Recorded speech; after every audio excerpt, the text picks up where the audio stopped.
లూకా సువార్త 22వ అధ్యాయం. పస్కా అనబడిన పులియని రొట్టెల పండుగ సమీపించెను. ప్రధాన యాజకులును శాస్త్రులును ప్రజలకు భయపడిరి గనుక ఆయనను ఏలాగు చంపింతుమని ఉపాయము వెదకుచుండిరి.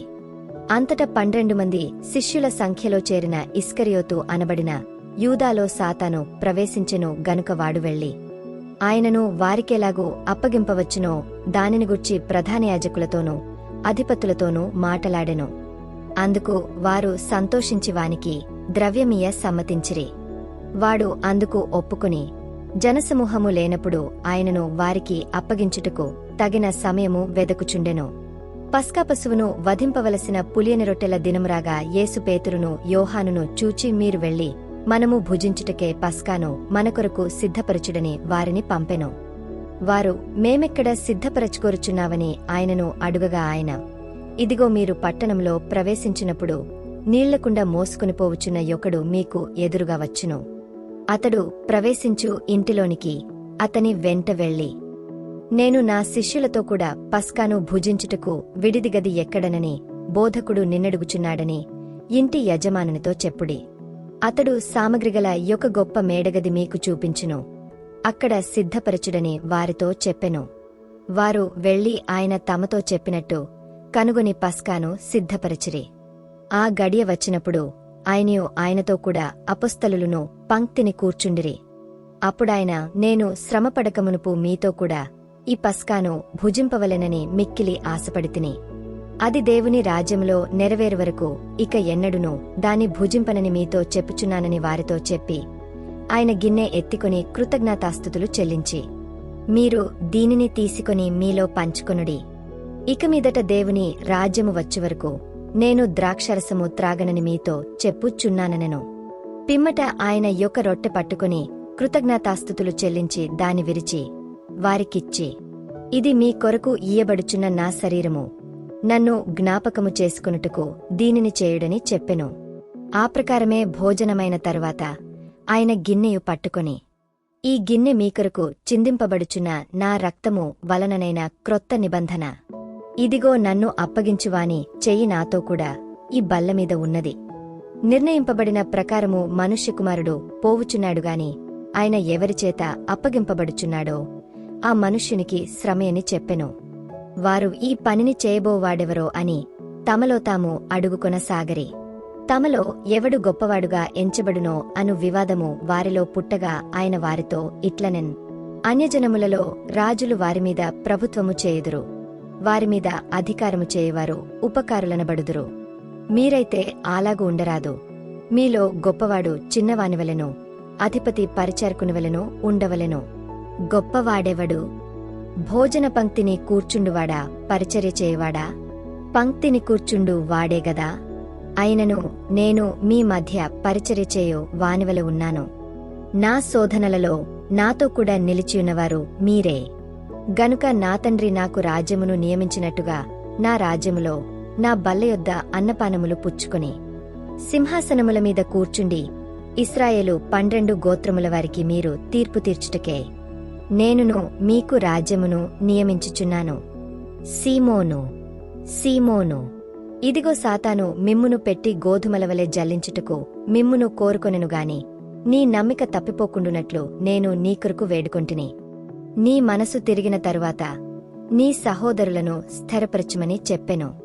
అయితే అతడు, ప్రభువా, నీతో కూడా చెరలోనికిని మరణమునకును వెళ్ళుటకు సిద్ధముగా ఉన్నానని ఆయనతో అనగా ఆయన, పేతురు, నీవు నన్నెరుగనని ముమ్మారు చెప్పు వరకు నేడు కోడికుయదని నీతో చెప్పుచున్నాననెను.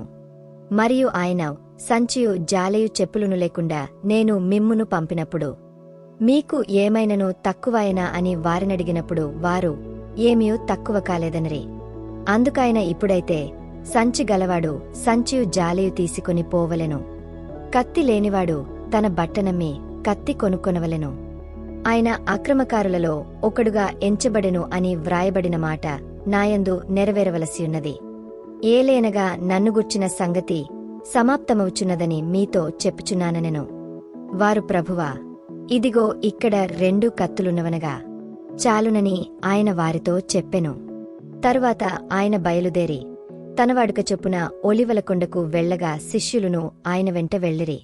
ఆ చోటు చేరి ఆయన వారితో, మీరు శోధనలో ప్రవేశించకుండునట్లు ప్రార్థన చేయుడని చెప్పి, వారి యొద్ద నుండి రాతివేత దూరము వెళ్లి మోకాళ్ళుని, తండ్రి, ఈ గిన్నె నా యొద్ద నుండి తొలగించుటకు నీ చిత్త మైతే తొలగించుము. అయినను నా ఇష్టము కాదు, నీ చిత్తమే సిద్ధించునుగాక అని ప్రార్థించెను. అప్పుడు పరలోకము నుండి యొక్కదూత ఆయనకు కనబడి ఆయనను బలపరచెను. ఆయన వేదనపడి మరింత ఆతురముగా ప్రార్థన చేయగా ఆయన చెమట నేల పడుచున్న గొప్ప రక్త బిందువుల వలె ఆయను. ఆయన ప్రార్థన చాలించి లేచి తన శిష్యుల యొద్దకు వచ్చి, వారు దుఃఖంచేత నిద్రించుట చూచి మీరెందుకు నిద్రించుచున్నారు? శోధనలో ప్రవేశించకుండునట్లు లేచి ప్రార్థన చేయుడని వారితో చెప్పెను. ఆయన ఇంకనూ మాటలాడుచుండగా ఇదిగో జనులు గుంపుగా వచ్చిరి. 12 మందిలో యూదా అనబడినవాడు వారికంటే ముందుగా నడిచి యేసును ముద్దు పెట్టుకొనుటకు ఆయన యొద్దకు రాగా, యేసు, యూదా, నీవు ముద్దు పెట్టుకుని మనుష్యకుమారుని అప్పగించుచున్నావా అని వానితో అనగా, ఆయన చుట్టూ ఉన్నవారు జరుగబోవు దానిని చూచి, ప్రభువా, కత్తితో నరుకుదుమా అని ఆయనను అడిగిరి. అంతలో వారిలో ఒకడు ప్రధాన యాజకుని దాసుని కొట్టి వాని కుడి చెవి తెగనరికెను. అయితే యేసు ఈ మట్టుకు తాళుడని చెప్పి వాని చెవి ముట్టి బాగుచేసెను. యేసు తన్ను పట్టుకొనవచ్చిన ప్రధాన యాజకులతోనూ దేవాలయపు అధిపతులతోనూ పెద్దలతోనూ, మీరు బందిపోటు దొంగమీదికి వచ్చినట్టు కత్తులతోనూ గుదియలతోనూ బయలుదేరి వచ్చితిరా? నేను అనుదినము మీచెంత దేవాలయములో ఉన్నప్పుడు మీరు నన్ను పట్టుకొనలేదు.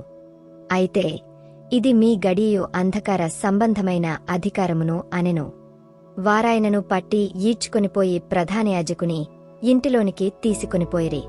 పేతురు దూరముగా వారి వెనుక వచ్చుచుండెను. అంతటా కొందరు నడుముంగట మంటవేసి చుట్టూ కూర్చుండినప్పుడు పేతురును వారి మధ్యను కూర్చుండెను. అప్పుడొక చిన్నది ఆ మంట వెలుతురులో అతడు కూర్చుండుట చూచి అతని తేరిచుచి, వీడును అతనితో కూడా ఉండెనని చెప్పెను. అందుకు పేతురు, అమ్మాయి, నేనతని నెరుగననెను. మరికొంతసేపటికి మరియొకడు అతని చూచి, నీవును వారిలో ఒకడవనగా పేతురు, ఓయి, నేను కాననెను. ఇంచుమించు ఒక గడి అయిన తరువాత మరియొకడు, నిజముగా వీడును అతనితో కూడా ఉండెను, వీడు గలిలయుడని ధ్రువముగా చెప్పెను. అందుకు పేతురు, ఓయి, నీవు చెప్పినది నాకు తెలియదనెను. అతడింకను మాటలాడుచుండగా వెంటనే కోడి కూసెను. అప్పుడు ప్రభువు తిరిగ పేతురువైపు చూచెను గనుక పేతురు, నేడు కోడి కూయకమునుపు నీవు ముమ్మారు నన్ను ఎరుగనందువని ప్రభువు తనతో చెప్పిన మాట జ్ఞాపకము చేసుకుని వెలుపలికిపోయి సంతాపపడి ఏడ్చెను. యేసును పట్టుకొనిన మనుష్యులు ఆయనను అపహసించి కొట్టి ఆయన ముఖము కప్పి, నిన్ను కొట్టిన వాడెవడో ప్రవచింపుమని ఆయనను అడిగి ఆయనకు విరోధముగా ఇంకను అనేక దూషణ వచనములాడిరి. ఉదయము కాగానే ప్రజల పెద్దలును ప్రధాన యాజకులును శాస్త్రులును సభకుడి ఆయనను తమ మహాసభలోనికి తీసుకొనిపోయి, నీవు క్రీస్తువైతే మాతో చెప్పుమనిరి.